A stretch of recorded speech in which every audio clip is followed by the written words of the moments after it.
자, 여러분들 교재부터 보도록 합시다. 교재 133쪽에 맨 위에 보면 제척기간이라는 게 있어, 그죠?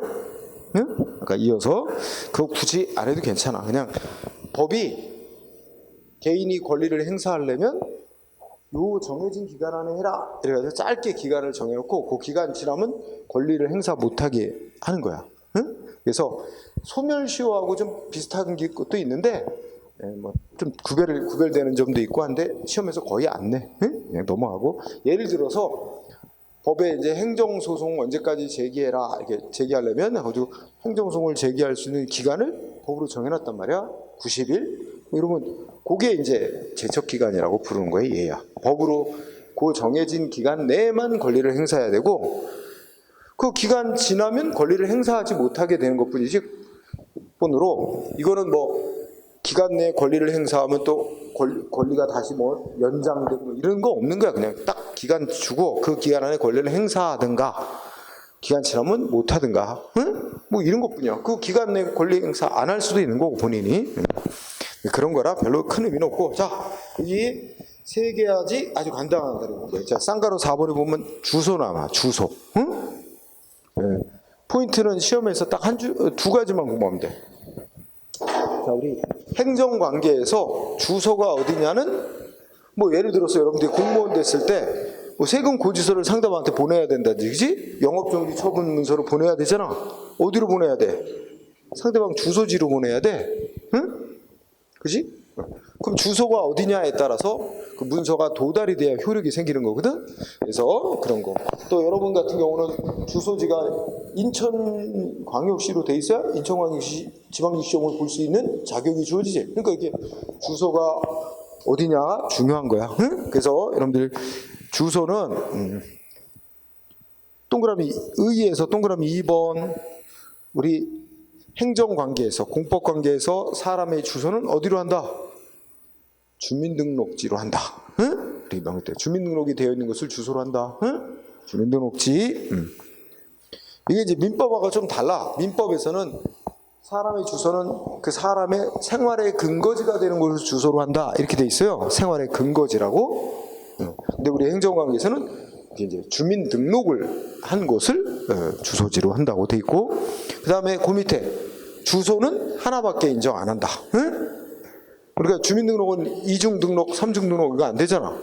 한 군데 주민등록밖에 안 되니까 우리 행정관계에서 주소는 하나만 인정한다. 근데 민법상으로는 아까 사람의 주소를 어디로 한다고 그랬어요? 민법에서는 생활의 근거지를 주소로 한다고 그랬는데 그렇게 되면 주소가 여러 개 있는 사람도 나오게 돼요. 생활의 근거지가 여기저기 여러 군데 있는 사람은 주소지가 여러 개가 나올 수 있어요. 그러니까 주소가 복수로 인정될 수도 있는데 우리 행정관계에서는 주민등록은 한 군데만 되니까 주소는 결국 하나밖에 인정 안 된다는 말이 되는 거지. 그지? 이렇게 정리하고, 그 다음에 쌍가루 6번은 이제 사무관리라는 그 사무관리 또는 사무관리 행위라고 얘기하는 게 있어. 그지? 그래서 이것도 시험에 그렇게 많이 나오는 건 아닌데 여기서 공부할 거는 얘만 공부하면 돼. 두 번째 칸. 응? 예. 자, 우선 뜻을 알아보자. 사무관리에 의해서 이거 외우고 하지 말고, 자, 사무관리 또는 사무관리 행위란 법률상 의무, 그러니까 쉽게 말하면 법적인 의무도 없는데 타인의 사무를 처리해주는 행위를 사무관리라고 합니다. 사무관리, 그지? 법적으로 해야 될 의무 없는데, 그지? 그래서 아주 쉬운 예로 들자면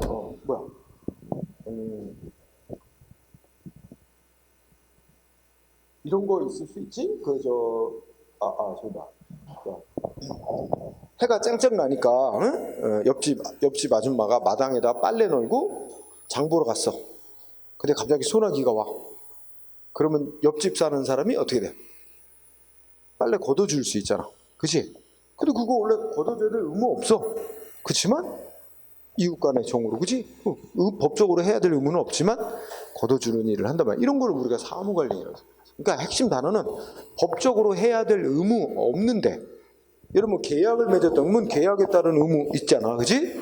뭐 그런 건 아니야. 그냥 해야 될 의무 없는데 타인의 사무를 대신 관리해주는 행위를 말한다. 이렇게 하는 거죠. 근데 이제 이 행정관계에서도 그런 게 있을 수 있다 이겁니다.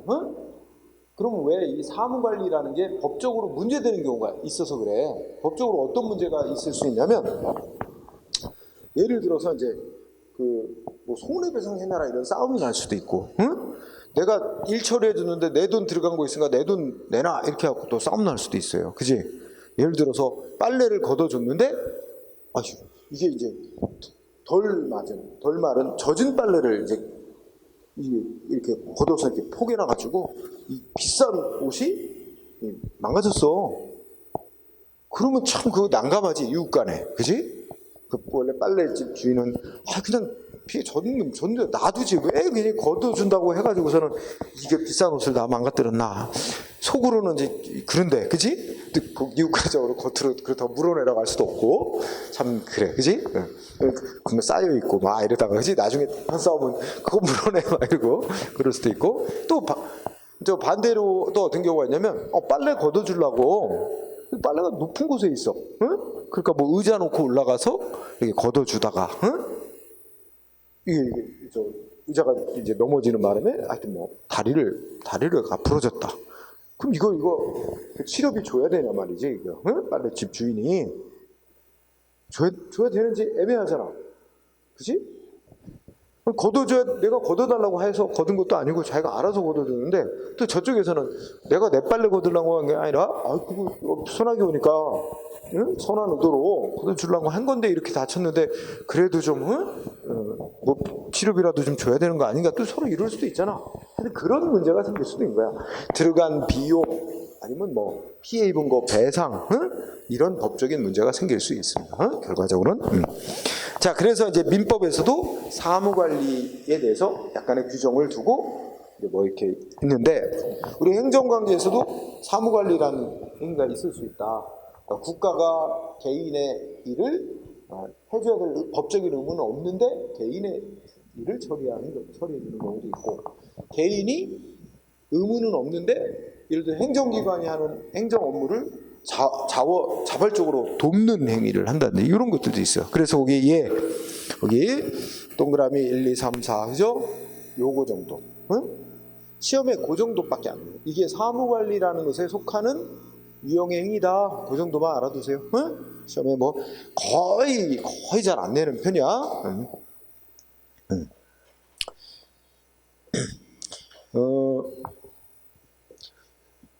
다음 페이지에 이제 판례가 있는데, 이런 사례도 있어.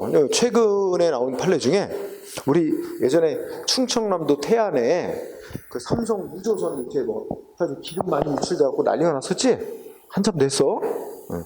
그때 그 바다에 이제 기름 유출 사고가 크게 일어나니까 이제 사기업이 있단 말이야. 이런 그 해양 오염 이런 거 방제 작업하는 이런 회사가 있는데, 정부에서 이제 급하니까 요청한 거야.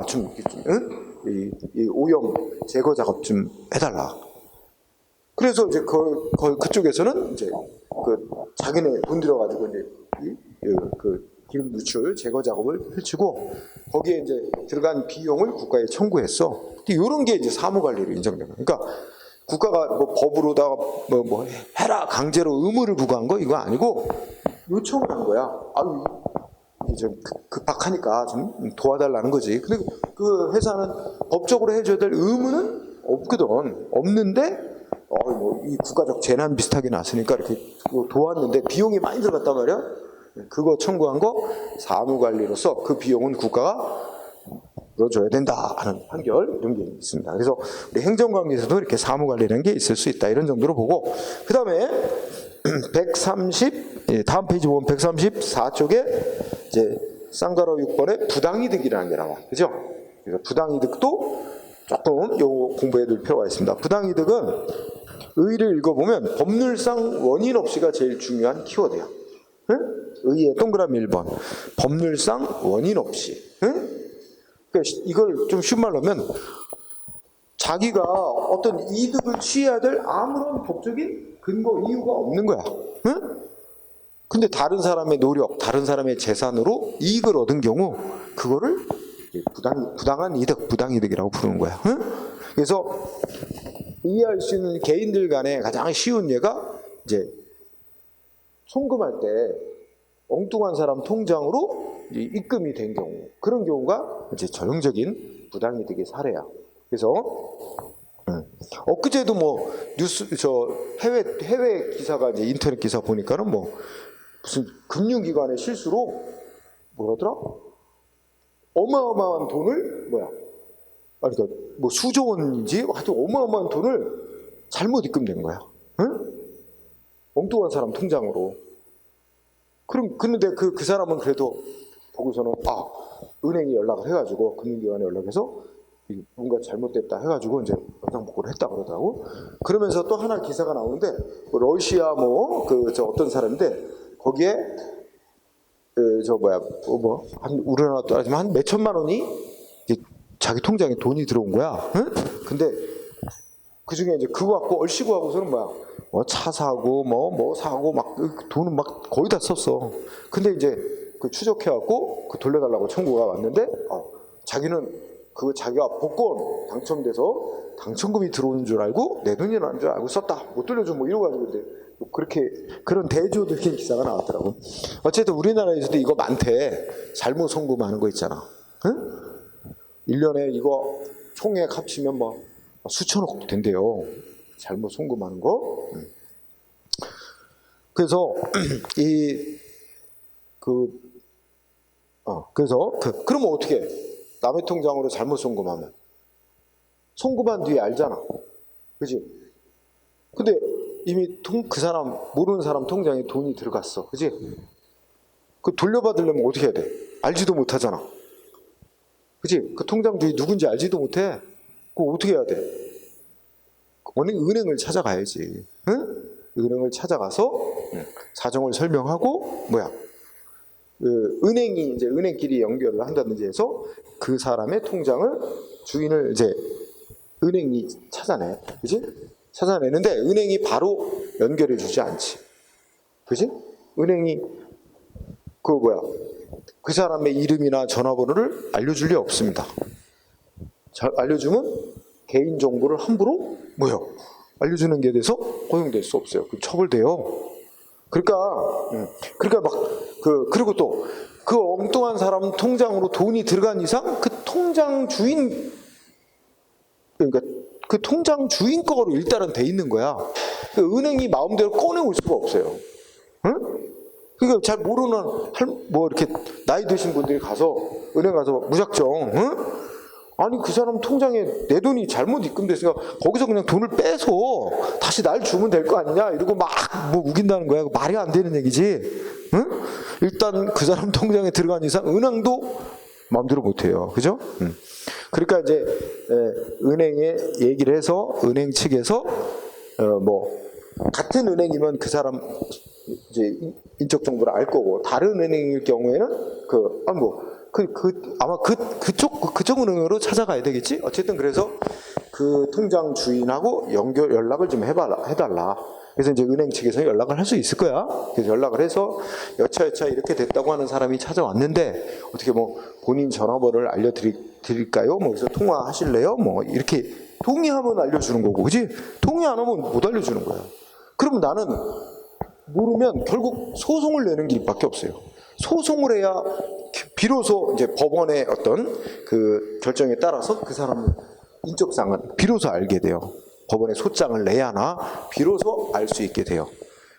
그러니까 참 그게 골치 아픈 일이야.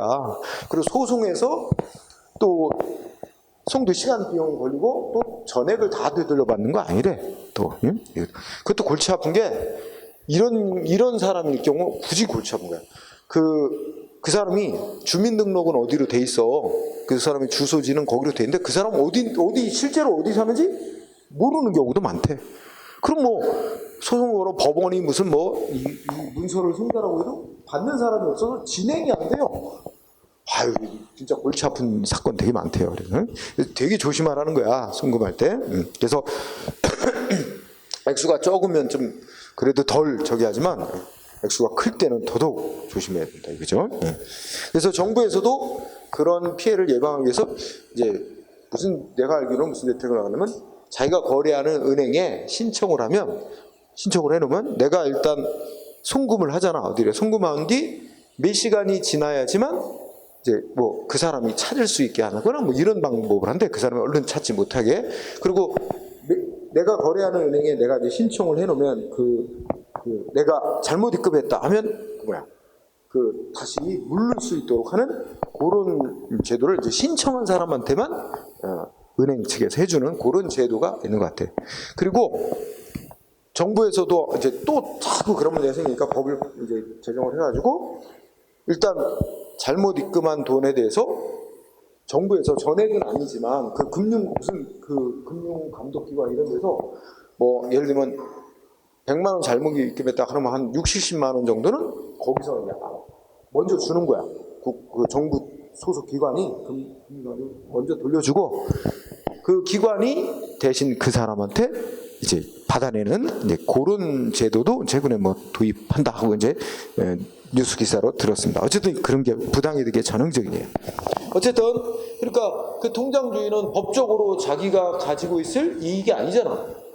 그쪽 통장 주인이 부당이득을 얻고 있다 이렇게 말할 수 있는 거고, 그러면 내가 잘못 입금한 손해입은 자는 반환해달라고 청구할 권리가 있는 거고 상대방은 반환 의무가 있습니다. 근데 반환 안 해주면 소송으로 싸워야 돼요. 그죠? 그 얘기하는 거예요. 그래서 여기도 공부할 거 이 얘가 이제 우리 행정관계에서도 부당이득이라는 문제가 생길 수 있는데 부당이득을 누가 얻느냐? 국가 측에서 얻을 수도 있고, 그지? 개인 측에서도 얻을 수 있다. 그래서 거기에 예를 들어서 5개 정도 예를 들었는데 1번부터 3번까지는 국가나 지방자치단체 같은 행정 주체가 부당이득을 얻는 경우죠. 네, 4번이나 5번은 개인이 국가 등으로부터 부당이득을 얻는 경우, 그지? 그러니까 부당이득은 국가 측이 얻는 경우도 있고 개인 측이 얻는 경우도 있다 이거야. 그래서 국가 측이 부당이득을 얻는 경우는 내가 안 내도 될 세금, 이미 낸 세금을 또 이중으로 잘못 납부했다는 거지, 그죠? 그런 경우 내가 낸 세금은 국가가 부당한 이득을 얻고 있는 거다 이렇게 말할 수 있는 거지, 그지? 자, 이렇게 보고 그 다음에 포인트, 부당이득 반환 청구권 이렇게 나오는데, 그지? 그러면 이제 손해를 입은 자가 그 부당이득을 얻은 자한테 돌려달라고 청구를 했는데 안 주면 소송 가는 길밖에 없다. 무슨 소송을 해야 되냐? 이게 중요해요. 그 동그라미 1번이 아주 중요합니다. 응? 부당이득 반환 청구권의 성질 해가지고, 자, 다수설과 판례가 조금 입장이 달라요. 그죠? 응? 자, 그러니까 학자들은 이렇게 학자들은 부당이득이 발생하게 된 원인이 이게 공권력 행사를 통한 세금 부과 조치 같이 이렇게 행정적인 조치에 의해서 부당이득이라는 게 발생했다면 그거는 원인이 이제 행정적인 관계에서 생긴 거니까 그거는 행정소송으로 청구해서 받아야 된다 이렇게 보는데, 원인이, 그리고 이제 개인 간의 뭐 사적인 그런 관계에서 부당이득 문제는 생긴 건 민사소송으로 청구하고, 이렇게 해서 어떻게 생겼느냐 원인을 가지고 이제 소송하는 절차를 달리해야 맞다고 보는데, 우리 판례는 부당이득이라는 문제는 원인이 뭐냐가 중요하지 않다. 중요한 건 결과다. 즉 뭐 국가와 개인 사이의 행정을 통해서 뭔가 부당이득 문제가 생겼든 사적인 개인 간의 부당이득 문제가 생겼든 결국은 다 아무런 법적 원인 없이 얻은 이득이라는 점에서 똑같고, 그걸 또 정의 실현 차원에서 그 부당이득 얻은 자가 상대방한테 반환을 해야 되는 거, 이거는 결과적으로 그게 이제 핵심인 거다. 그러니까 그는 결과적인 측면에서 아무 차이가 없는 거다. 그러니까 뭐 그 부당이득이 생기게 된 원인이 뭐 행정법적인 원인이냐, 민법상의 원인이냐, 이런 거는 따질 필요가 없다고 보는 게 판례태도. 그래서 판례는 개인 간에 부당이득 반환해달라고 청구할 때 행정소송하는 거 개인 간의 부당이득 반환 청구 민사소송하는 거와 똑같이 본다. 그래서 행정적 원인 때문에 부당이득의 문제가 생겼어도 반환 청구는 민사소송으로 해야 된대, 판례. 그죠? 그래서 판례를 더 중시해. 판례는 부당이득 반환 청구하는 소송은 민사소송으로 해야 된다고 한다. 즉 개인 간의 부당이득 반환해달라는 청구권과 마찬가지로 사법상 권리의 성격 갖는다고 본단 말이야. 자, 그거 확인해놓은 판례가 오른쪽에 있어. 매우 중요한데 어디냐면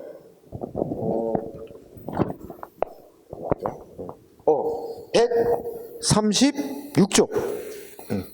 136쪽의 아래쪽에 보면 판례 1번, 2번. 1번, 2번이 있어요. 자, 그 1, 2번이 판례 시험에 자주 쓰이는 겁니다. 한번 읽어보면 교세 부가처분이 무효라는 걸 전제로 이미 납부한 세금 반환 청구하는 거 이렇게 나오지? 그러니까 야, 우리가 순서상으로 시간을 대봐. 일단 뭐 행정연에 세금을 부과했다는 거야, 누구한테. 근데 상대방은 세금을 냈다는 거야. 내고 난 뒤에 이 세금 부과 조치 무효인데, 무효면 세금 부과 조치가 무효라고 한다면 원래부터 상대방한테 세금 낼 의무는 생기지도 않은 거야. 그렇기 때문에 안 내도 되는 거야. 근데 뒤늦게 이제 내고 나서 뒤늦게 세금 부과 조치는 무효였다. 그래서 안 내도 될 세금인데 낸 거라서 국가는 부당한 이득을 얻고 있는 거다. 반환해달라고 청구하는 건 일종의 이제 부당이득 반환을 청구하는 것이어서 무슨 소송을 해야 된대? 민사소송 절차에 의해 된대, 판례. 그치? 분명히 보면 세금 부과 조치라는 공권력 행사에 의해서 발생된 거 아니야, 부당이득. 그런데도 이거 행정소송 아니라 민사소송으로 해야 된다는 거야. 그래서 시험에 잘 내는 거야. 응? 2번도 개발부담금 부과 조치가 공권력 행사로서 개발 사업을 한 자에게 돈을 부과하는 거예요. 응? 근데 이거 나중에 다 납부하고 난 뒤에 개발부담금 부과 조치가 위법이었다고 취소됐대.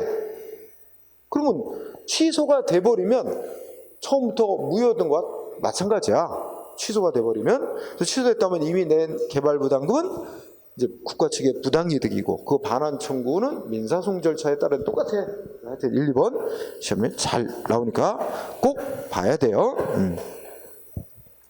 자, 그 다음에 조금 이제 심화로 볼 수 있는데 3번도 중요하게 생각해요. 3번 이제 우리 국가직 지방직에서는 안 내고 구급 시험인데 다른 군무원인지 뭐 어디 소방직인지 어디서는 낸 것 같아. 이 3번 판례 보니까 자, 어떤 상황이냐면 여기 국유재산 무단 점유자가 나와. 그치? 그 말 뜻 이해해? 국유재산 무단 점유. 응? 대표적으로 뭐 국가 땅인데 개인이 지멋대로 막 차지하고 이용하고 있는 거야. 이거 적발되니까. 그럼 국가는 어떤 조치를 할 수 있대? 응? 첫째, 변상금 부과하는 조치를 할 수 있대. 응? 무단 점유한 자에게 일종의 이제 제재를 하는 입장에서 변상금이라고 납부해 하고 이제 강제로 부과하는 조치를 할 수도 있고, 또 하나는 뭐 할 수도 있대. 둘째 끝에 보니까 뭐야? 부당이득 반환 청구를 또 할 수 있대요. 응? 그러니까 국유재산을 무단으로 점유하고 있는 개인에 대해서 국가가 할 수 있는 조치는 두 가지 중에 두 가지가 있을 수 있다는 거야. 그치? 변상금을 부과하는 조치와 아니면 뭐야? 또 하나는 부당이득 반환 청구. 이 두 가지 방법이 있는데 그거 성격이 다르다 그러지? 변상금 부과하는 조치는 공권력을 가진 우월적 지위에서 행하는 공권력 행사 조치인 처분이고, 응? 또 하나는 그래서 변상금 부과 조치해가지고 변상금을 부과하면 상대방이 내야 될 의무가 생기고 이제 그 징수하는 권리는 국가의 권리는 공법상의 권리인 반면, 근데 부당이득 반환 청구하는 관계는 사법 관계로 보니까 민사소송으로 청구해야 되는 사건이다. 그지? 성질이 다르다. 이거 알아두고. 그런데 그래서 오른쪽 페이지가 그러면 이렇게 이제 성격이 다른 것이라서 변상금 부과 징수권은 민사상의 부당이득 반환 청구와 법적 성질을 달리하기 때문에 국가는 국유재산 무단 점유자를 상대로 변상금 부과 징수권 행사하는 것과 별도로 민사상 부당이득 반환 청구성을 제기할 수도 있다. 응? 그러니까 상대방한테 변상금 부과 변상금 부과 조치를 해놓고도 또 민사성으로 반환 청구성을 낼 수도 있고, 그래서 어느 쪽에서든 하나 해결이 되면 다 받아내면 다른 거는 자동으로 소멸한다는 게 뒤로 이어져. 그래서 그러므로 그 밑줄 친 바로 아래 봐. 변상금 부가징수권과 민사상 부당이득 반환 청구는 병존한다 그러지? 병존하게 되고 따라서 아마 이제 부당이득 반환 청구를 해가지고 받아내면 그죠? 그러면 변상금 부가징수권도 그런 자동으로 소멸한다 이런 관계래. 그래서 이거 3번 판례 알아둬야 돼. 응? 자, 뭐부터 중요한 거야? 국유재산 무단 점유자에게 국가가 할 수 있는 조치는 변상금 부가징수권 행사하는 거와 민사상으로 부당이득 반환 청구하는 거 이렇게 두 가지가 있을 수 있고 두 가지는 성격이 다른 거다. 응? 그래서 국유재산 무단 점유자에게는 이 두 가지 권리를 둘 다 같이 존재하니까 둘 다 행사해도 된다 국가가 그죠? 둘 다 행사해서 그 중에 어느 하나라도 먼저 만족을 얻으면 다른 건 없어진다. 응? 이런 까지 꼭 알아둬야 될 필요가 있습니다. 자, 그 다음에 여기서 부당이득 반환 청구는 뭐 크게 그리고 나서 좀 중요한 또 뭐가 있냐면 판례 중에 135쪽으로 가봐. 자, 일단 시험에 잘 나오는 중요한 거 135쪽에 보면 거기 중간에 딱 공법상 부당이득으로 인정되지 않은 예 이렇게 나오고 1번 나오지. 1번에 아주 중요한 판례. 판례를 다 시간상 다 못하니까 아주 중요한 것만 일단 꼭 필수로 해야 되는 거 1번. 자, 거기 보니까 첫째 줄 이게 여러분 납세 의무자에 대한 국가의 부가가치세, 환급세 지급 의무 그죠? 그래서 이게 제목이야. 그러니까 국가가 부가가치세 그러니까 부가가치세라는 걸 돌려줘야 돼. 환급해줘야 되는 거, 그 지급해야 될 의무는 이게 주어라면 어떻게 돼? 넷째 줄, 다섯째 줄 거기 밑줄 쳐. 이거 부당이득 얻은 거 반환해야 되는 의무래요? 아니래요? 응? 그게 중요한 거야. 이거는 국가가 부당이득을 얻은 것을 반환해 주는 거와는 성격이 다른 거래. 응? 이게 국가가 받지 말아야 될 세금을 받아갖고 그걸 다시 되돌려주는 게 아니라 정상적인 건데 법에 따라서 정상적으로 받는 건데 아마 우리가 이제 물건에는 다 10%의 부가가치세라는 게 붙어 있잖아. 그 중에 이제 돌려받은 걸 뭐 이렇게 생산자, 업자들한테 반환을 해주나 봐. 응? 그건 법이 정한 특별한 정책적인 제도래. 그래서 중요한 거는 부당이득을 반환하는 의무 아니다. 이게 중요하고 이거는 그 다음에 읽어봐. 이건 아니고 부가가치세법령에 의하여 그 범위가 구체적으로 확정되고 조세 정책적 관점에서 특별히 인정되는 그런 의무다. 응? 그러니까 정책적인 차원에서 세금 받은 걸 되돌려주고 그런 거지. 국가가 받으면 안 되는, 받지 말아야 될 세금을 더 걷었다는 얘기 해가지고 환급해 주는 거하고 성격이 다른 거라는 거야. 응? 자, 그럼 봐. 지금 두 가지인 거죠. 제목, 국가가 부가가치세 받은 거 환급해 주는 의무는 부당이득을 반환하는 의무 아니다. 자, 부당이득을 반환하는 관계로 보면 만약에 소송으로 싸운다면 무슨 소송으로 싸워야 돼? 안 주면 민사소송으로 싸워야 되잖아. 부당이득이라고 파악하면 민사소송으로 싸워야 되지만 이건 부당이득을 반환하는 거하고는 관계가 없는 거래. 특별히 법이 정한 정책적 차원에서의 의무래. 그죠? 그러니까 상대방이 그래서 마지막 보래. 그지?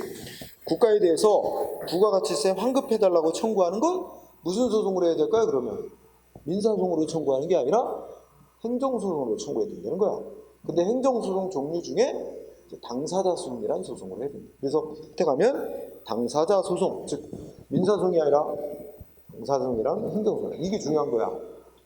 시험을 틀리게 내면 맞게도 내고 틀리게 내면 이건 이제 이 납세 의무자에 대한 국가의 부가가치세 환급세 지급해줘야 될 의무는 부당이득 반환 의무에 해당하므로 민사소송 절차에 의해야 된다. 응? 이렇게 하면 틀린 거고. 응? 그래서 꼭 알아둬야 될 중요한 거. 그 다음에 또 다음 페이지 보자. 중요한 거 먼저 설명할게. 136페이지 보면 중간에 제목이 뭐가 달려있어? 판례. 행정행위와 부당이득의 성립이라는 제목이 달려있죠? 거기에 판례가 1번 나왔고 1번이 대표적인 거야. 핵심 판례. 응? 자, 거기 보면 이렇게 나옵니다. 첫째 줄 출발이 뭐였냐면 조세의 과운합이 부당이득이 되기 위하여 이렇게 나오지. 그러니까 국민이 세금을 냈는데 그게 잘못 납부된 것이 돼서 국가가 부당이득을 얻은 거다라고 인정이 되려면 이제 자, 두 가지로 나누는 거야. 국민한테 세금 부과하는 거를 우리가 과세 처분이라고 부른단 말이야. 응? 뭐 세금 부과하는 처분이 세금을 부과하는데 이게 위법이 있어. 위법. 법을 위반했어. 위법이 있는데 위법이 있는 경우에도 두 가지로 위법이 있다 해도 위법의 정도에 따라서 둘로 나눠요. 그래서 처음부터 이제 무효인 경우, 그러니까 이게 이제 미리 얘기하면 위법한 정도가 중대하고 명백한 위법이 있어. 응? 세금 부과조치에 중대하고 명백한 위법이 있어. 예를 들면 뭐야? 응? 자동차도 없는 사람한테 자동차세를 부과한다 이런 것처럼 이런 경우는 무효로 봅니다. 무효. 무효라는 게 뭐냐면 세금 부과조치 처음부터 있지도 않은 거와 똑같이 다른 거야. 아예 없는 거예요. 무효인 경우가 있고, 그 다음에 우리가 이제 이거하고 좀 대비되는 말로 단순하고 경미한 위법, 단순 경미한 정도의 위법이 있다. 이렇게 되면 요거는 취소 사유라 그래. 그럼 취소 사유는 취소될 때까지는 위법인 채로 효력이 유지되는 거야. 그러니까 세금 부과 조치가 위법이라 하더라도 위법이 있다 하더라도 효력은 있는 거야. 그래서 상대방한테 세금 내야 될 의무는 발생한 거야. 응? 취소가 되면 이제 없어지는 거와 똑같이 다르지만 취소될 때까지는 일단 효력이 있는 거로 유지되는 게 있어요. 그럼 요걸 전제로 해서 봐. 그러면 읽어보자. 세금을 납부한 게 국가 측의 부당이득이라 이렇게 인정되기 위해서는 자 뭐야? 세금을 낸 거 또는 국가가 세금을 징수한 조치가 뭐야? 전혀 법률에 근거가 없다든지 또는 세금 부과 조치의 하자가 중대하고 명백하여 무효여야 된다. 그러면 자 여기까지 오면 세금 부과 조치가 원래부터 무효였는데 가정을 해봐. 세금 부과 조치가 무효인 세금 부과였는데 안 내도 될 세금을 상대방이 냈다 그러면 납부한 순간 바로 국가가 부당이득을 얻은 게 됩니다. 납부한 순간. 응? 그런데 셋째 줄 키워드는 뭐야? 취소사유. 응? 세금 부과 조치가 위법이 있긴 한데 경미한 위법만 있단 말이야. 그래서 취소할 수 있는 정도에 불과하다 그랬지? 그러면 권한 가진 기관에서 세금 부과 위법 맞으니까 취소한다 결정 나오기 전까지는 세금 부과 조치는 계속 효력이 있는 거야. 효력이 있다는 얘기는 위법인 채로 효력이 유지되니까 상대방한테는 일단 세금을 내야 될 의무가 있고 국가는 세금을 징수할 권리가 있는 거야. 그러니까 국가가 받아갖고 있는 세금은 아직은 부당이득이 아니고 언제 부당이득이 되겠어? 세금 부과 조치가 위법이라고 취소가 된 뒤부터 이제 국가가 부당이득을 얻었다고 하게 되는 거야. 그러니까 여기서 또 격가지를 치면 세금 부과 조치가 무효인데 세금을 낸 경우에는 낸 순간부터 국가가 부당이득을 얻은 게 되고 상대방은 납부한 순간부터 반환 청구권이 생겨요. 응? 근데 세금 부과 조치가 취소 사유인 위법이 있을 때는 취소되기 전까지는 아직 국가가 부당이득을 얻은 게 아니니까 상대방도 부당이득 반환 청구권이라는 게 아직 안 생겼어. 언제 생겨요? 세금 부과 조치가 취소 판정이 내려지면 그때부터 국가가 받은 세금은 부당이득이 되고 상대방도 취소 판정 내려진 때부터 반환 청구권을 갖게 되는 거예요. 그리고 반환 청구권도 돈 받을 권리니까 5년 안에 청구를 해야 돼. 안 그러면 아까 소멸시효였지 5년 청구하지 않고 5년 지나면 못 돌려받는 거야. 그런 논리가 적용되지. 그래서 여기 자 그래서 2번도 읽어보면 알지? 2번 위에 두 줄 읽어보면 세금 부과 조치가 존재하지도 않거나 응? 세금 부과 조치가 존재하긴 했는데 당연히 처음부터 무효인 세금 부과 조치였다면 어떻게 돼? 응? 납부한 순간부터 국가가 부당이득을 얻은 게 된대. 응? 그렇죠? 그런 말 나오는 거죠? 그래서 1번하고 2번하고 내가 굵은 글씨를 써놓은 이유는 위에 거는 세금 부과 조치가 취소 사유 정도에 불과하다면 취소되기 전까지는 아직 부당이득이 아니고 취소돼야 비로소 국가가 부당이득을 얻은 게 그때부터 되는 거고 2번은 세금 부과 조치가 만약에 무효라면 처음부터 그지 납부한 순간부터 국가는 부당이득을 얻은 게 된다 그지 그리고 그때부터 반환 청구권도 행사해야 되는 거 그때부터 5년 안에 청구해야 되는 거 요게 중요한 얘기 그 정도 부당이득 문제를 다뤄봤어요. 응? 자, 판례가 뭐 또 딴 것도 있지만, 자, 그 다음에 141쪽에 보면 사인의 공법행위라는 주제가 나와. 응? 아, 근데 이거 하면은 이 시간이 많이 조금 오버될 수 있는데, 그래도 좀 합시다. 진도를 나가야 되니까. 자, 우리가 제목을 딱 보고 유추해보자.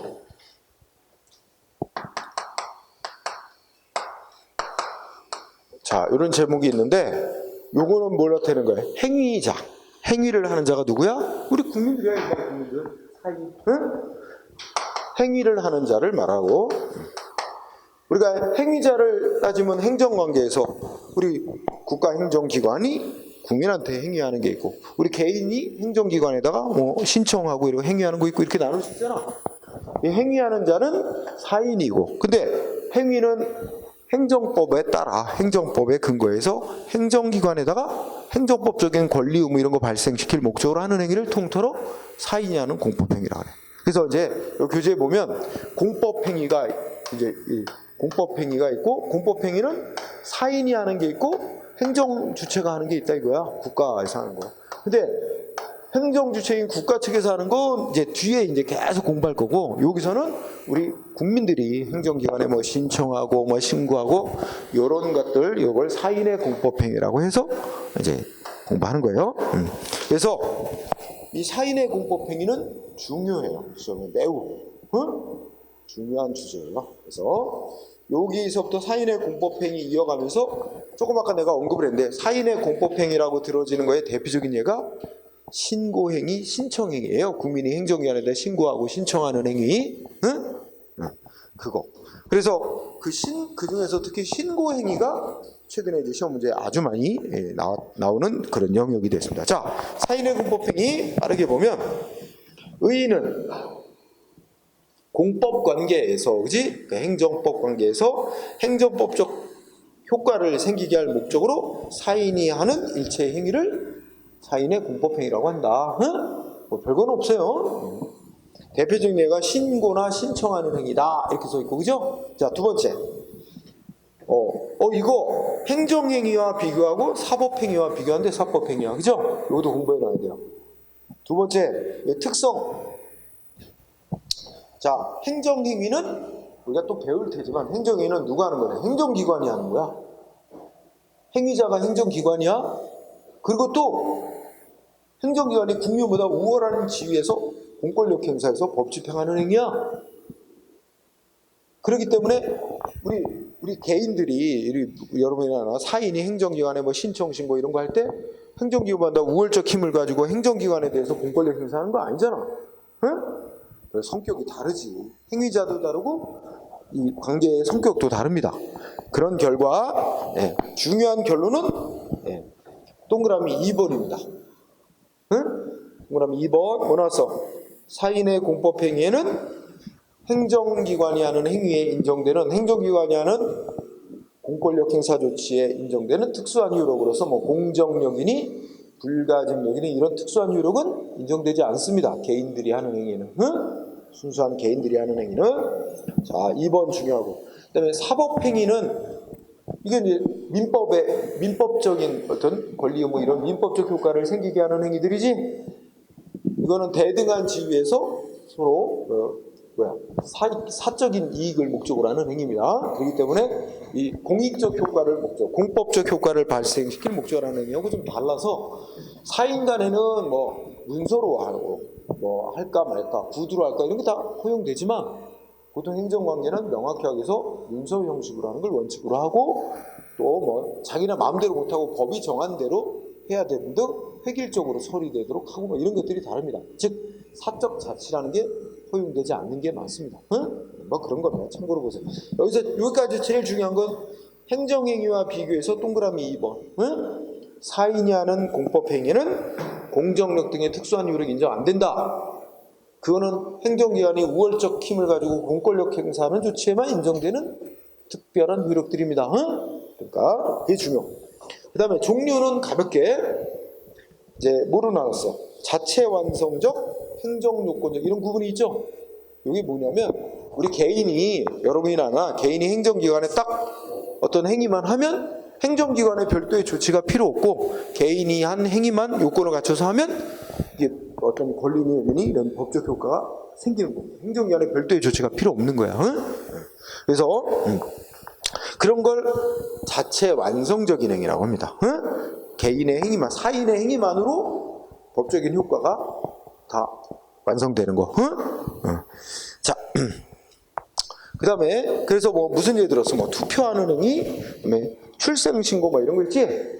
그래서 뭐 법에서는 출생신고 하라고 돼 있어요. 애가 태어나면. 그러면 신고서 양식에 맞게 기재사항 쓰고 구비서로 갖춰서 구청에 신고서 제출하면 끝난 거야. 행정기관의 별도의 조치가 필요 없어. 응? 반면에 행정요건적인 행위는 행정기관이 무슨 조치가 있어야, 행정기관의 조치가 있어야 어떤 권리 의무니 법적 효과가 생기는데 행정기관의 조치가 있기 위해서는 개인이 먼저 뭐 신청을 한다든지 뭐가 있어야 되는 거야. 그러니까 개인이 원하는 어떤 효과를 얻기 위해서는 행정기관의 허락을 받아야 된다지 뭐 이렇게 돼 있는 거지. 그래서 개인이, 그러니까 우리가 이거에서 뭐 영업 허가를 받고 싶다. 영업을 하고 싶으면 영업 허가를 받아야 되는데 영업 허가 받기 위해서 신청서를 내. 허가 신청서 냈다? 그럼 신청서만 딱 내면 허가가 돼서 영업할 수 있는 거가 된 거야? 아니죠. 허가라는 조치를 내달라고 신청만 한 상태고 그게 신청이 들어가야 행정기관이 검토를 해서 허가한다. 행정기관의 조치가 나와야 비로소 영업 금지가 풀려서 영업할 수 있게 되는 거예요. 응? 그렇다면 나의 신청행위는 행정기관의 허가 조치가 있기 위한 전제 요건이 되는 거지. 그러니까 이런 경우 개인의 행위는 행정 요건적인 행위다 또 이렇게 분류합니다. 응? 자, 그래서 자체 완성적, 행정 요건적. 자, 적용 법규 여기 중시합니다. 적용 법규. 자, 적용 법규를 보면 첫째 줄 사인의 공법행위에 관한 일반법은 없다. 밑줄에서 일반법 없습니다. 이 말이 무슨 뜻이냐? 우리 개인이 행정기관에다 뭐 신청, 신고 등 하는 행위 그런 거 다 총괄해서 하나의 법으로 묶어서 규정해놓은 그런 법은 없대. 응? 그냥 이 법 저 법에 뭐 주민등록법은 주민등록 신고에 관해서 규정해놓고 그죠? 뭐 또 주민등록에서 뭐 그다음에 무슨 가족관계 등록에 관한 법률은 뭐 출생신고, 사망신고 이런 거에 대해서 정해놓고 그러니까 이 법, 저 법, 개별적인 법들에 다 국민이 신고하고 신청하고 이런 거 행위들을 제각각 규정을 해놨지 통일된 법은 없어요. 그래서 그거를 일반법은 없다 이렇게 표현하고 또 다른 말로 표현하면 통칙적인 규정이 없다 이렇게도 표현하게 돼요. 통칙적인 규정이 없다. 그래서 둘째 줄을 보면 행정에 관한 법, 이 법, 저 법에 규정이 있을 뿐이다. 또 그런 법에도 규정이 없는 거는 개인끼리 하는 행위에 대해서 정하고 있는 민법의 규정이 적용될 수 있는 경우도 있다. 이런 얘기를 하고 자, 그 밑에 의사능력, 행위능력 하나씩 공부합니다. 의사능력, 이 동그라미 1번 중요. 의사능력이 없는 자가 하는 행위는 무효다. 민법과 똑같이. 응? 그럼 우리가 여기서 의사능력이라는 건 어떻게 이해하냐면 사리 판단 능력이라고 생각하면 돼요. 응? 쉽게 이해하자면 사리 판단 능력. 지금 자기가 무슨 행위를 하고 있는지 알아차리고 이 행위가 있게 되면 어떤 결과, 법적으로 어떤 책임을 지게 되고 이런 거를 인식할 수 있는 능력을 우리가 의사 능력이라고 그래. 그러니까 사리 판단 능력이 없는 상태에서 어떤 행위라면 무효로 합니다. 응? 그래서 완전히 뭐 술에 만취된 상태. 그러니까 의사 능력이 없는 자 그러면 대표적으로 만취한 자, 술에 만취한 자, 백치, 아주 영아, 어린애, 응? 이런 자들은 사리 판단 능력이 없잖아. 그러니까 의사 능력이 없는 상태, 내지 의사 능력이 없는 자가 하는 행위는 무효로 봅니다. 요거 하나. 그 다음에 동그라미 2번 행위 무능력자. 요거는 이제 요새는 민법 용어를 바꿔서 행위 무능력자라고 부르진 않고 제한 능력자 이런 이름을 부르는데 뭐 그게 중요한 건 아닙니다. 어쨌든 수십 년간 써온 개념이 행위 무능력자인데 이거는 이제 우리가 아까 말한 사리 판단하는 능력이 있을지라도 예를 들면 한 17세 된 고등학생 정도 되면 어떻게 돼? 뭐 사리 판단 능력이 있다고 볼 수 있잖아. 의사 능력은 있다고 볼 수 있어. 그렇죠? 그러나 아직 이런 사회 경험이 별로 없어서 이게 무슨 함부로 막 계약서에 도장 찍었다가 자기도 잘 모르면서 엄청난 책임을 떠안게 될 수도 있잖아. 그래서 이게 좀 미숙하단 말이야. 그래서 보호해줘야 된다고 생각하는 거야.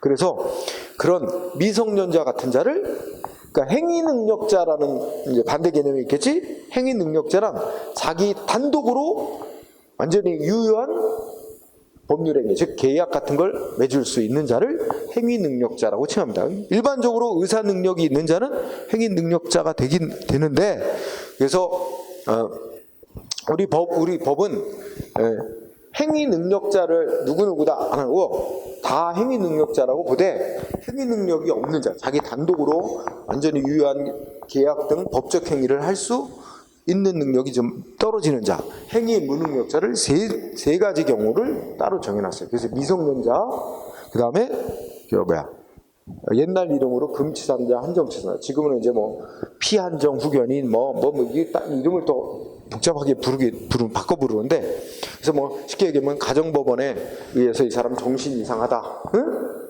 뭐 이렇게 선고받은 자, 뭐 그래가지고 그런 사람들은 다 이제 신분관계, 우리가 옛날 말로 하면 호적 같은 데 다 기재가 돼가지고 이 사람이 보호자가 이제 지정되게 돼 있어요. 보호자 동의 없이 막 가서 뭐 덜컥 계약서에 도장 찍고 이거 다 언제든 다 물릴 수 있도록, 취소할 수 있도록 합니다. 그래서 이 사회적 약자로서 보호하자는 이치가 행위 무능력자예요. 어쨌든 여기서는 그냥 쉬운 말로 해서 미성년자라고 생각하자, 그지? 미성년자가 부모 동의 있어야 되는데 부모 동의 없이 단독으로 한 행위 어떻게 된대? 민법에서는 언제든 취소할 수 있도록 하고 있어요. 그런데 민법과 다르게 그대로 유효로 하는 규정이 있습니다. 응? 이게 좀 다른 규정이니까. 그래서 동그라미 2번에 두 줄. 그래서 그 밑에 우편법과 도로교통법이 예로 들어져 있어요. 그죠? 그 법은 외우는 게 아니고 이해 차원에서 우편법에 보면 우편물을 발송하고 수취하고 기타 우편 이용에 관하여 무능력자, 여기 무능력자는 미성년자 같은 자가 한 행위는 행위 능력이 있는 자가 한 것과 똑같이 본다니까 그대로 유효로 본다는 얘기예요. 응? 외울 건 아니야. 그리고 도로교통법이면 18세 미만인 사람은 운전면허를 못 따게 돼 있어요. 자동차 운전면허. 오토바이 면허는 16세 이상만 따게 해놨고 16세 안 된 사람은 못 따게 해놨죠. 그러면 여기서 18세는 자동차 운전면허 딸 수 있는 거야, 없는 거야? 응? 규정이 18세 미만자는 운전면허를 못 따게 돼 있지. 18세는 딸 수 있어요. 18세는 미만에 포함 안 되는 거니까, 그렇지? 그래서 그럼 18세면 현행법상은 미성년자입니다. 더더군다나 오토바이 면허 따는 16세는 더더욱 그렇고, 그죠? 그러면 야 오토바이 위험해, 오토바이 너 몰지 마, 부모는 강력히 원하는데, 그지? 오토바이 타지 말라고 하는데 이 자식은 이게 또 오토바이 타고 싶어 미쳐. 오토바이 면허 16살짜리 중학생애가, 그지? 부모님 몰래 가서 신청하고 면허 시험 봐서 오토바이 면허 땄다. 부모 동의 없이 했다 그래도 아무 문제 없는 거야. 우리 법이 가능하게 돼 있잖아, 다. 그렇죠? 그래서 민법에서는 부모 동의 없이 미성년자가 뭐 단독으로 뭔 행위를 하고 그러면 언제든 취소할 수 있도록 해놨는데 행정법이 이렇게 그대로 유효로 하는 규정들이 있어서 그게 좀 다른 점이다. 응? 그래서 동그라미 2번. 그다음에 대리는 동그라미 1번 하나. 대리가 허용되는 경우도 있지만 허용되지 않는 경우도 꽤 많다 이거야. 응? 대리라는 게 뭐야? 본인이 해야 될 행위를 타인을 시켜서 대신하게 하는 거지. 그래서 가만히 보면 투표하는 거 대신 못 시키지? 투표권 행사하는 거, 투표행위? 시험 보는 거 대리시킬 수 있어? 안 되겠지? 그러니까 성질상 안 되는 게 많다. 근데 대리시킬 수 있는 거 있어. 여러분들 이제 내년도 응시원서 접수기간 내 응시원서 신청해야 되겠지? 꼭 본인이 신청해야 돼? 아니지. 인터넷 신청하는데 동생한테 시켜서 야 빨리 접수시켜, 내가 깜빡 잊고 못해서 할 수도 있잖아. 그러니까 그런 거 대리가 가능하지, 그지? 되는 것도 있지만 안 되는 거 있다. 다음 페이지. 행위의 형식 100%다 일정한 문서에 뭐 일정한 사항 기재한 그런 일정한 형식을 다 갖춰서 해야 되는 건 100%는 아니지만 많은 경우 명확성을 위해서 문서에다가 일정한 사항 기재하는 방식으로 하도록 하는 경우 대부분 많다. 응? 예, 가볍게 읽고 지나가세요. 자, 효력 발생 시기 중요. 효력 발생 시기에서 자, 여러분들이 행정기관에 무슨 신청서를 우편으로 보냈어. 뭔가 문서를 여러분한테 행정기관에 보냈어. 그럼 언제 이제 신청이 된 거로 간주해 줄까? 내가 보낸 시점? 아니다. 행정기관에 도달된 시점. 그지? 원칙이 뭐라고? 중요한 단어. 그래서 도달주의. 응? 도달주의란 단어가 중요합니다. 도달주의. 다만 원칙이 도달주의고 거기 보면 예외적으로 발신주의가 인정되는 경우도 있긴 있어. 따로 규정이 있으면. 그러니까 발신주의가 무슨 뜻이야? 개인이 행정기관에 보낸 날짜에 이제 뭐 신청이 된 거로 인정해 준다니 그런 거지. 응? 그런 규정이 있지 않으면 원칙이 도달주의야. 응? 도달됐을 때 신청된 거로 인정해 주죠. 그 다음에 그 밑에 부관, 이것도 한 줄 주면 여기서 부관이라는 뜻은 일단은 이렇게 공부해. 나중에 또 상세히 공부하되 이제 행위자가 어떤 행위를 하면서 막 조건 같은 거 붙이는 거야. 응? 뭐 무슨 조건이 충족되면 뭐뭐 하면 이렇게 해주겠다 뭐 이런 식으로 하는 것처럼. 응? 그러니까 행위자가 자기가 하는 행위에다가 이 단서 붙여놓은 거 있지? 조건 달아놓고 막 이런 거 그런 걸 여러 가지 그런 단서 붙여놓은 걸 부관이라고 부르는데 우리 개인이 행정기관에 뭐 신청하고 신고하면서 이거 막 단서 붙이고 조건 붙이고 신고하고 신청하고 이럴 수 있나? 안 된다는 거야. 그죠? 그런 뭐 특별하게 법에서 해도 된다고 허용하는 규정이 있지 않는 한 개인이 마음대로 단서 못 붙인다. 그지? 예를 들어서 응? 우리가 만난 지 3개월도 안 돼갖고 결혼하는 거라 혼인신고를 일단 하긴 하는데 응? 1년 내 헤어지면 혼인신고 없던 일로 하자 하면서 그렇게 조건을 달고 혼인신고 받아달라? 그런 거 허용될 수 없어. 응? 그걸 허용하면 개인마다 예? 전 국민이 다 뭐 자기 행정기관에 뭐 신청 신고하면서 제각각 조건 달고 뭐 말이 안 되잖아 그렇게 되면. 그래서 핵심 결론 특별한 규정이 없는 한 부관 못 붙인다. 응? 개인이 행정기관에 하는 행위는. 응? 여러분들도 뭐 응시원서 제출하면서 거기다 무슨 지멋대로 막 조건 달고 막 이런 거 안 되는 거지. 응? 자, 그 다음에 철회 보정은 큰 논점은 없고 철회라는 말은 뭔가 신청 같은 거 했다가 다시 물르는 게 철회야. 그 다음에 보정은 보완 수정을 줄인 거야. 그래서 원칙이 어떻게 돼? 개인이 행정기관에게 무슨 신청을 했다가 어떻게 돼? 행정기관이 신청받고 최종 결정 내리기 전까지는 물르고 보완 수정할 수 있어. 응? 원칙이 철회 보정. 네. 원칙이 철회 보정할 수 있다 이렇게 보고요. 물론 안 되는 것도 있어. 한 번 한 이상 못 물르고 못 고치는 거 있어. 성질상 그럴 수밖에 없는 게 있겠지. 예를 들어서 대표적으로 투표하는 행위. 투표용지 한번 딱 넣고 나면 고칠 수도 없고 물를 수도 없습니다. 응? 그러니까 성격 개개의 행위마다 이렇게 성격이 다르다. 그 다음에 그 밑에 하자 있는 의사표시. 특히 여기 중요한 게 있는데 동그라미 1번을 읽어보면 하자 있는 의사표시란 건 이런 겁니다. 착각을 일으켜서 잘못된 행위를 했다든지 자기의 진짜 의도와는 다른 행위를 해버렸다든지 그지? 착오가 있어서 아니면 상대방의 사기당해갖고 뭔가 진짜가 아닌 걸 진짜로 믿고 뭐 행위를 했다든지 아니면 강요 협박을 받아갖고 자기의 진짜 생각하고는 다르게 계약할 마음 없는데 강요 협박 받아갖고 막 목에 칼 대고 계약서에 도장 찍으라는데 어떻게 도장 찍었지 그지? 이렇게 강요 협박에 의해서 어쩔 수 없이 한 행위 이런 게 다 하자 있는 의사표시를 했다 그래. 그러면 우리 행정관계에서 개인도 행정기관에 뭔가 신청하고 신고하고 할 때였지, 그죠? 그때 강요 협박받아서 뭐 신고를 했다든지, 그지? 또는 뭐 사기당해서 했다든지, 그지? 뭐 이런 식이 되면 그건 하자 있는 의사표시가 돼서 뭐가 돼? 그 얼마나 거기에 이제 흠이 있느냐에 따라서 무효인 행위로 보기도 하고 취소할 수 있는 행위도 보기도 한다. 이런 얘기가 동그라미 1번. 하지만 또 한 사람 이게 특성을 따져줄 수가 없는, 개별적으로 고려해줄 수 없는, 전 국민이 일시에 한 번에 하는 행위, 이런 거는 개개인들이 하는 행위에 좀 흠이 있어도 그러면 전체를 다 무효로 할 수는 없다. 그지? 예를 들어서 전 국민 투표하는데 뭐 몇 사람이 투표를 좀 문제가 있었다. 투표한 사람이 어떤 사장님이 몇 번을 찍어라 강요받아가지고 가서 찍고, 응? 또 그 인증샷까지 갔어. 원래 인증샷 같은 거 안 되거든, 누구 찍었다는 거. 근데 하여튼 몰래 해가지고 이게 발견. 그러면 그렇다고 해서 전 국민 투표한 걸 다 무효로 할 수는 없지.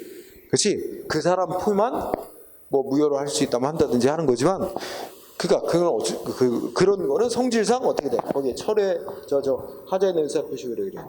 셋째 줄에 투표행위, 수험행위는 그 집단적 성격으로 인해 거기에 무슨 하자가 있고 착오가 있을지라도 전체를 다 취소하는 일은 곤란하다 이거죠, 그죠? 뭐 읽으면 알 수 있어. 이때 중요한 게 동그라미 2번이 아주 중요해. 자, 판례는 민법 107조 1항 단서 규정인 진위 아닌 의사표시가 예외적으로 무효가 된다는 요 규정은 사인의 공법행위는 적용되지 않는다. 이게 아주 중요해요. 적용되지 않는다. 그러니까 그건 민법상 개인들 간의 관계에서나 적용되는 거지, 이 개인과 행정기관 간의 관계에서는 적용될 수가 없다. 뭔 말이냐? 밑에 민법 107조 1항을 보니까, 자, 의사표시는 의사를 표시하는 자, 표의자가 자기의 진심의 의사가 아니라는 걸 알고 했더라도 원칙은 그대로 효력이 있다. 응? 이게 원칙이야. 단 예외, 상대방 측에서 진심의 의사 표시하는 게 아니라는 걸 알았거나 알 수 있었을 경우에 한해서는 무효로 한다. 그지? 자,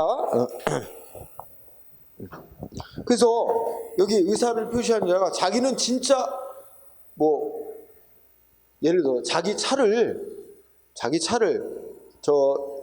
저기 동네 사람한테 팔 생각도 없으면서, 그지? 자기는 전혀 팔 생각도 없었으면서 그냥 빈말로, 그지? 응? 내 차 사실래요? 내 차 사신다면 내 1,000만 원에 팔겠습니다. 이러고 진짜 생각이 아닌, 진짜 의사가 아닌 그냥 빈말로 그랬다고 치자, 그죠? 그럼 어떻게 된대? 그래도 자기의 진심의 의사 표시하는 게 아니라는 걸 알면서 그렇게 행위를 했어도 그대로 유효하대. 그러니까 그렇게 팔기로 했으면 팔아야 된다는 거야, 그지? 단 둘째째로 보니까 상대방 측에서 저 사람이 진심으로 그런 의사표시를 하는 게 아니다, 알았다든지 또는 객관적으로 봐서 알 수 있었을 상황이라면 그때는 그 진심이 아닌 의사표시는 무효로 한다. 이렇게 돼 있는데, 이 끝부분 단서, 상대방이 알았거나 알 수 있을 때는 무효로 한다. 요거는 이 행정관계는 적용되지 않는데 그냥 그대로 유효로만 보는 거야. 그렇죠? 응? 그래서 대표적인 예가 진짜로 이혼할 생각은 없으면서, 그지? 서류상으로만 가짜로 이혼하는 사람들 있잖아. 여러 가지 이유가 있을 텐데, 그지? 그래갖고 서류상으로만 우리 합의해서 이혼합니다. 이래가지고 구청 가가지고 이혼 신고를 한단 말이야. 응? 그러면 이제 행정관에서 이혼한 거로 처리를 해놨단 말이야. 근데 나중에 와서 우리 그때 이혼한 거는 가짜로 이혼한 겁니다. 응? 진심으로 이혼하려는 생각이 아니었어요. 이거 원상 복구해 주세요. 없던 일로 했어요. 안 된단 말이야. 응? 이혼 자체 그대로 유효야. 그죠? 거짓으로 이혼하겠다고 신고하고 했어도 그대로 유효. 그럼 다시 살려면 다시 혼인신고해야지. 그지? 결혼을 2번, 서류상으로는 법적으로 2번 한 모양새가 되는 거지. 그지? 네. 그래서, 행정기관하고 사이에서는 이렇게 쉽게 그렇게 진심이 아닌 의사표시를 할 일이 아니라는 거지. 그지? 네. 그래서 이걸 조금 무슨 예로 하면, 이런 일이 있단 말이야. 이게 이제 요새는 모르겠네. 옛날에 남자가 이제 주로 사업을 하고 집에서 그 부인은 이제 살림하고 이랬는데, 남자가 뭐야? 이게 이제 사업하다가 이제 부도가 나고 망할 지경이다. 그럼 막 빚쟁이들한테 재산 있는 거 다 뺏길 것 같으니까 야, 우리 이거 이혼한 걸로 하자. 응? 서류상만 빚독촉 피하기 위해서 이런 식으로 이제 한다니까. 그래갖고 부인은 또 거기에 넘어가서, 그지? 그래서 이거 빚독촉 피하고 하려면 이렇게 이혼한 것처럼 돼야 그나마 조금 남아있는 재산도 이 부인 앞으로 조금 돼 있으면 그거라도 지킬 수 있겠거니 뭐 이러니까 이혼했다. 합의 이혼해서 이런 식으로. 근데 나중에 보니까 엉뚱한 딴 여자랑 벌써 살림 차리고 결혼한대. 그치? 그럼 뒤늦게 이쪽 여자가 진짜 이혼한 거 아니다. 소용없다니까. 그죠? 그대로 진심이 아닌 이혼의 의사표시, 진심이 아닌 의사표시를 했다라 그대로 유효. 그래서 판례 2번 잘 알아둘 필요가 있고요. 자, 효과 부분에서 특별한 건 없고 우리가 이제 행정 절차법을 했는데 여기에 보면 그 1번 자체 완성적 행위에 이제 라고 써 있는데 거기에 니은번을 봐봐. 니은번을 보면 자, 첫째 줄에 뭐라고 되냐면 요건을 못 갖춘 신고서가 제출됐대. 응? 이것도 나중에 또 하얘. 그러니까 여러분들이 행정공무원이 됐는데 뭔가 법적으로 신고하게 돼 있는 사항이 있는데 누군가가 신고서를 냈어. 근데 여러분들이 보니까 기재사항이 빠져 있고 또 뭐 첨부 서류가 있어야 되는데 그런 게 빠졌어. 그럼 여러분들은 어떻게 해야 되냐? 이거 요건 못 갖추니까 이거 뭐야? 거부합니다. 바로 거부하면 안 된대. 어떻게 하래? 이거 보완할 수 있는 사항 보완하라고 먼저 보완을 먼저 요구하고 보완 안 해오면 그때 거부하래. 응? 되돌려보내래. 그러니까 이게 중간에 보완 요구를 안 하고 바로 거부하면 안 된다는 거야. 그럼 위법으로 본다는 얘기예요.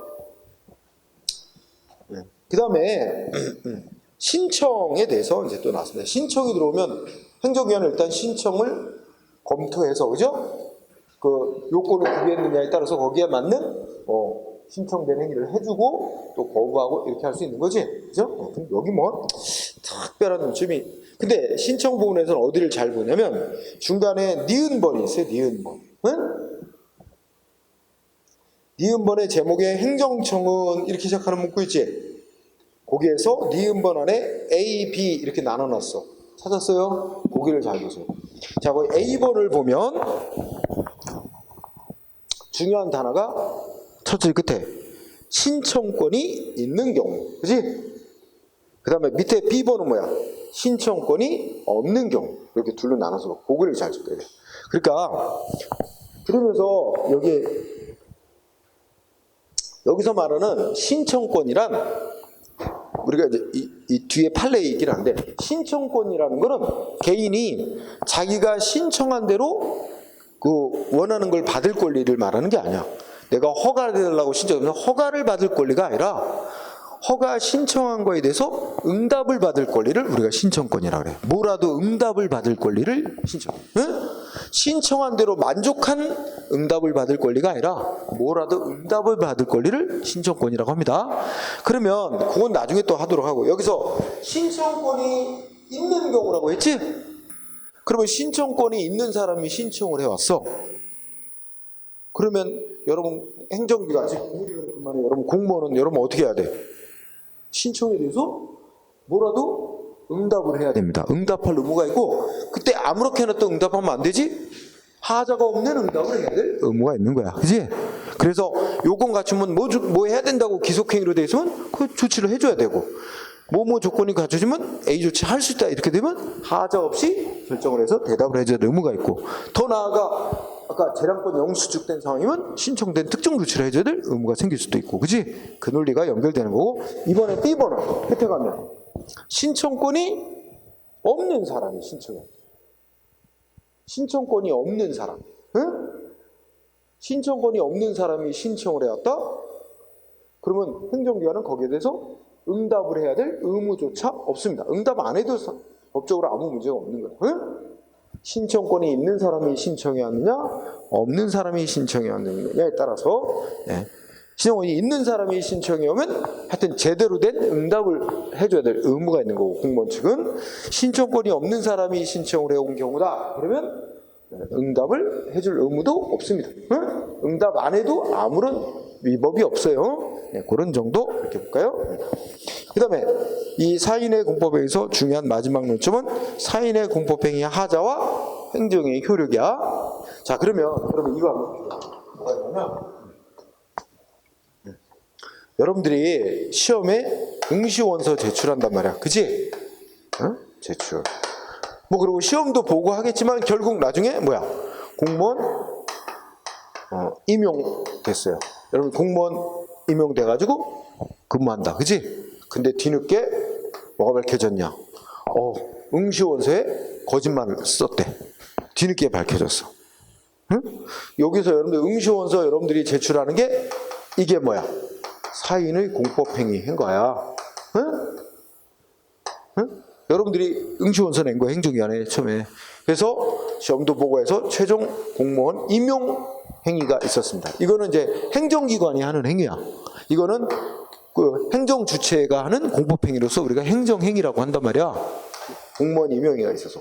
그런데 문제는 여기에 지금 흠이 있는 거예요. 여기에 하자가 있어요. 여러분들이 응시원서 제출한 거에 거짓말 썼단 말이야. 응?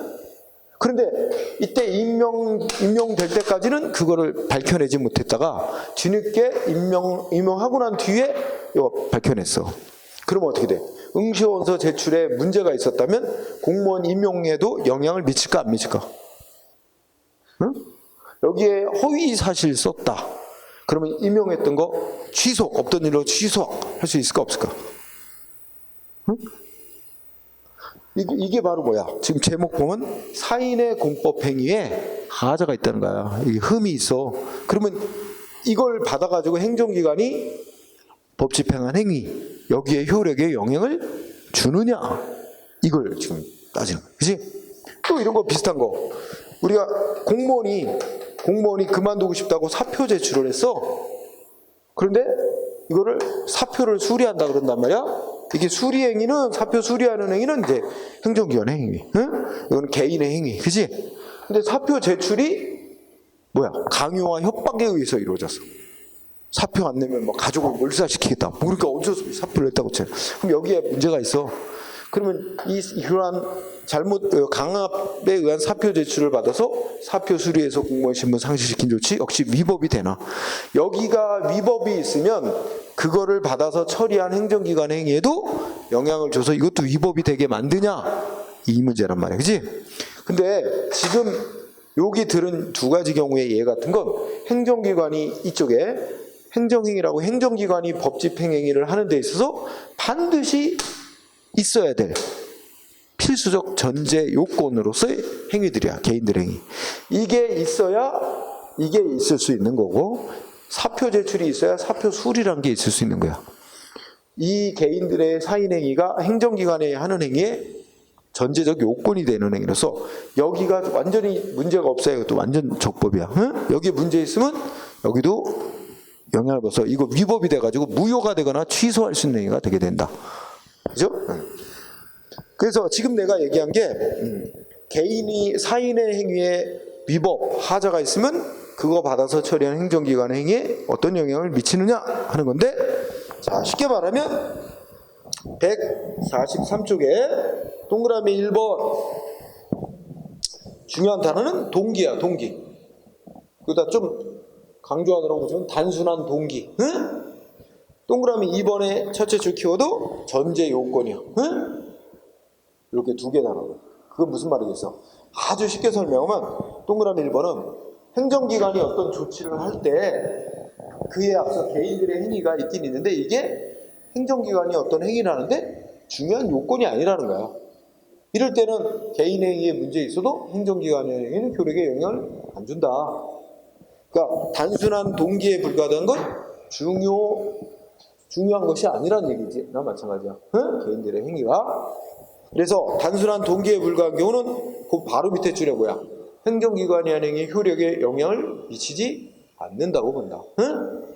그런데 동그라미 이번에 전제 요건이 된다는 말은 뭐야? 행정기관의 어떤 조치를 함에 있어서 그것이 적법이 되기 위한 필수 요건이란 말이야. 그만큼 중요하다는 거야. 개인들의 행위가 제대로 이루어지는 게. 그치? 이럴 때는 개인들의 한 행위에 문제 있으면 행정기관이 그거 받아서 처리한 행위도 역시 위법이 된다. 응? 그러니까 우리 앞에 실내보원칙도 공부했잖아. 예를 들어서 뭐 했어? 누군가가 건축허가 내달라고 신청하는데 건축허가 신청하는 거에 흠이 있어. 하자가 있으면 그러면 행정기관이 설령 건축허가를 내주고 난 뒤에 뒤늦게 위법한 건축허가였다 알아차려도 상대방한테 잘못이 있으면 건축허가 취소시키잖아. 취소할 수 있잖아. 그런 거 똑같은 논리지 이게. 개인의 사인의 행위에 문제 있으면 행정기관의 행위도 영향을 받는 게 있고 안 받는 게 있다 이거지. 응? 이렇게 그런 논리를 적용하면 됩니다. 자, 시간상 우리 뒤에 그 판례, 그 사인의 공법 행위와 뭐 거기에 나오는 그 판례에 관한 부분은 뭐 특별하게 예. 다음 시간에 뭐 좀 언급하면 될 것 같아요. 응? 다음 시간에 그냥 나온 김에 한 두 개 정도 한번 보자. 어디를 보냐면 페이지 144페이지. 자, 맨 위에 판례 알아보기 1번. 사인의 공법행위 철회해놓고 제목 다른 거 있지? 여기서 판결이 있는 거 있지? 그 골자 그거야. 공무원 사표 냈어. 그만두겠다고. 근데 마음이 바뀌었어. 사표 낸 거 물르고 싶대. 물를 수 있대 없대? 물를 수는 있대. 근데 시간적으로 언제까지만 물릴 수 있대? 사표 내고 행정기관이 말하는 사표 수리하기 전까지만 물릴 수가 있대. 사표가 수리되고 나면 법적으로 이제 끝난 거라 물릴 수 없대. 응? 그거 가끔 시험에 나왔고, 그 다음에 거기에 하자 있는 의사표시력에 뭐 1번이나 2번 정도 뭐 이런 건데, 2번을 예를 들면 거기 2번 판례를 한번 해. 자, 여군 하사관으로 지원해서 근무하는 자가 있어. 그죠? 근데 여군 하사관 이제 의무적으로 근무 기간 다 되면 채우면 선택을 해야 돼. 연장 근무를 할지 이제 전역을 할지. 응? 근데 이 본인 여군은 전역할 생각은 없고 연장 근무할 생각이었어. 응? 그래서 연장 근무하겠다고 지원서를 내려갔더니 담당자가 상부 지침이 2개, 전역하겠다는 지원서와 연장 근무하겠다는 지원서를 둘 다 내래. 상부 지침이 둘 다 받아놓으라고 했대. 응? 왜요? 그랬더니 그냥 상부에서 그러라네요. 응? 그리고 본인 의사를 최우선으로 해주니까 응? 별로 걱정하지 않으셔도 될 겁니다. 뭐 그런 식의 얘기를 했다고 치자. 그래서 여군은 그래요? 자기는 나는 그만둘 생각은 전혀 없는데 연장 근무만 하고 싶은 뿐인데 뭐 이러면서 하여튼 뭐 본인 의사를 최우선으로 해준다 그러니까 그냥 2개서를 작성해서 냈어. 근데 최종 결정은 이 여군 의사와 다르게 전역시키는 결정이 내려진 거예요. 여군이 반발한 거야. 그러면서 내세운 논리는 뭐야? 내가 전역 지원서를 제출은 했지만 그건 내 진심의 의사가 아니다. 내 진심의 의사가 아닌 걸 표시한 거라서 그거는 뭐야? 민법, 우리 따로 규정이 없으니까 민법 아까 읽은 거에 보면 상대방도 알았다. 그러니까 진심의 의사표시가 아니라는 걸 알았으니까 무효인 지원서 제출이고, 지원서 제출이 무효라면 지원서를 제출한 일조차 처음부터 없는 거와 마찬가지니까 결국 전역 결정도 역시 무효다. 그래서 무효라고 주장하면서 판결에다가 소송을 한 거야. 행정소송. 근데 졌어. 한마디로 말하면 딱 뭐야? 아까 이 민법 규정, 자기 진심의 의사표시하면 상대방이 알았거나 알 수 되는 무효란다. 이런 규정은 이 행정관계는 적용되지 않는다는 거잖아. 그러니까 진심이 아닌 의사표시를 했더라도 일단 낸 이상 그대로 유효하라는 거야. 그러니까 그 뜻은 지원서 제출은 유효고, 이건 자기가 이제 연장 근무하겠다는 걸 우선으로 해주되 그게 안 되면 전역하겠다는 조건부 의사를 표시한 거로 해석해야 맞다. 이러면서 전역 결정 무효 아니다. 적법이다. 이렇게 판결한 사례예요. 그래서 여기에 들어있는 핵심 논리는 아까 민법 107조 1항에 자기 진심이 아닌 의사표시를 상대방이 했을 때 상대방이 알았거나 알 수 있어서 무효로 한다는 그 민법 규정은 행정관계는 적용이 안 된다는 거. 그게 핵심인 거고. 그 다음에 145페이지 맨 위에 보면 사인의 공법행위의 효과에 놓고 1번 판례고 체크하세요. 아까 내가 얘기했어. 우리 아까 뭐 신청권이 있는 사람이 신청하냐, 신청권이 없는 사람이 신청하냐에 따라서 이제 행정기관이 어떻게 대응해야 되는지가 달라진다 그랬지? 그럼 여기서 신청권이란 뭘 의미한대? 신청권이란 신청한 사람이 자기가 신청한 거에 대해서 뭐라도 응답을 받을 권리, 이걸 말하는 거지, 자기가 신청한 대로 만족한 응답을 받을 권리, 그걸 의미하는 건 아니다. 그래서 신청권의 의미에 대해서 이렇게 써놓은 거고요. 그 다음에 오늘 공부는 그 정도까지 하세요. 그래서 이제 다음 시간에는 사인의 공법행위 종류로서 신고행위, 신청행위 있는데 신고행위에 중점을 두고, 이거 신고행위만 따로 시험 엄청 나와. 그래서 그냥 그 부분을 따로 공부하도록 하겠습니다. 자, 오늘 공부 여기까지 하고 오늘 배운 범위까지 해서 문제가 어떻게 나왔나 간단히 살펴보는 시간은 화장실 잠깐 갔다 오고 10분 쉬었다가 마저 하고 끝내도록 하겠습니다.